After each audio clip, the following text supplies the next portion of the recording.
매일 새로운 소식이 수천 건씩 쏟아지는 뉴스의 시대. 이제는 구문이 된 어제의 신문을 통해 과거와 현재의 끊임없는 대화를 기록해보고자 준비했습니다. 20년 전만 해도 토요일에 출근하는 건 당연한 일이었습니다. 토요일도 일요일처럼 휴일로 하자는 주장은 그야말로 나라 경제 망하게 하는 소리로 치부됐습니다. 그러던 2003년 8월 29일 주 5일 근무제를 골자로 한 근로기준법 개정안이 국회 본회의를 통과했습니다. 어느 날 갑자기 이뤄진 변화는 당연히 아니었습니다. 숱한 반대 속에도 꿋꿋이 밀어붙인 투쟁의 결과였습니다. 법안은 준비 단계를 거쳐 본회의에 상정되기까지도 엄청난 반대에 휩싸인 바 있습니다. 재벌 대기업 총수들은 근로시간이 줄면 그 자체로 13.6%의 임금 인상 효과가 있어 중소기업들이 다 죽는다며 중소기업을 크게 걱정했습니다. 또 대기업으로선 유일하게 당시 현대기아차 노사가 법이 개정되기도 전에 선제적으로 주 5일제 시행에 합의하자 전경련과 경총은 집단으로 심각한 우려를 표하고 심지어 공식적으로 재협상을 권고하며 현대기아차의 경영에 간섭하는 모습까지 보이기도 했습니다. 국회에서도 마지막까지 반발이 컸습니다.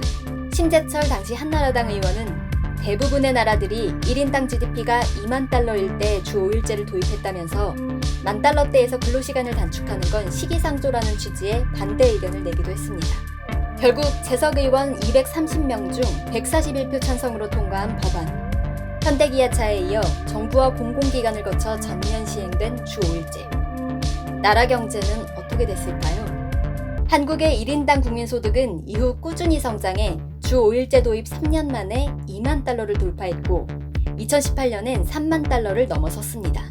중소기업들의 가장 큰 경영상 애로는 임금보단 이른바 대기업 갑질로 불리는 불공정한 하도급 거래 구조가 꼽히고 있고요. 최근엔 주 4일제 도입까지 거론되고 있습니다. 흥미로운 점은 이번 변화를 주도하는 측은 정부나 시민사회가 아니라 사용자들이란 겁니다.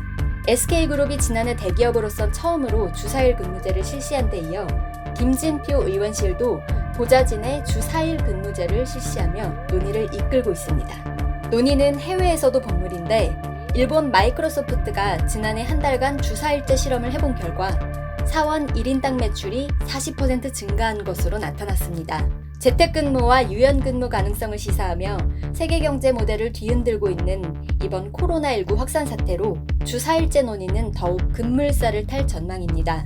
독일과 뉴질랜드, 핀란드 등 유럽 국가를 중심으로 주 4일제 근무를 통한 일자리 나누기가 상생을 위한 고통분담 대안으로 떠오르고 있습니다. 100년 전 국제노동기구 ILO가 출범하면서 협약 1호로 채택한 하루 8시간, 주 48시간 근무 시대가 세계 2위의 과로사회라는 오명을 쓴 한국에도 정말 오는 걸까요?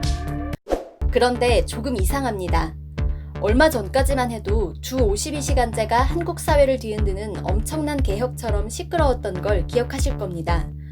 한국은 이미 2011년부터 주 5일제를 전면 시행했고 근로기준법상 하루 근무시간은 8시간인데 주 40시간보다 12시간이나 초과하는 주 52시간제가 2018년 한국 사회를 흔든 개혁적인 근로시간 단축이었다니 이거 어떻게 된 걸까요?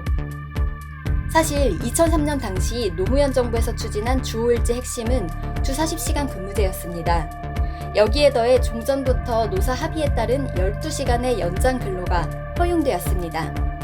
주 5일제라면 당연히 주 52시간 근무제를 말하는 거죠. 그런데 이게 시행되지 않았던 건 바로 고용노동부의 이상한 행정 해석 때문이었습니다. 고용노동부는 주 5일제가 시행되자 근로기준법상 일주일을 7일이 아닌 5일로 해석했고 이에 토요일과 일요일 노동 16시간이 별개로 산정되면서 법적으로 허용되는 일주일 최대 노동시간이 68시간이 됩니다. 되게 이상한 계산이죠. 그런데 주 52시간제를 못 받기 전까지 우리나라 현실이 그랬습니다. 우여곡절 끝에 이제는 주 52시간제가 상식이 됐지만 1919년 채택한 ILO 협약 1호인 주 48시간 근무에는 여전히 못 미칩니다. 100년간 이뤄진 기술 변화와 비교해보면 실질 근무 시간이 그때 국제사회가 목표한 이상에도 미치지 못한다는 건 착잡한 현실이 아닐 수 없습니다. 주 4일제라는 새로운 어젠다가 떠오른 건 놀라운 변화라기보다는 어쩌면 당연한 수순인지도 모르겠습니다. 주 N일제, 주 N시간 근로제 외에도 살펴야 할 노동 관련 쟁점이 더 있습니다.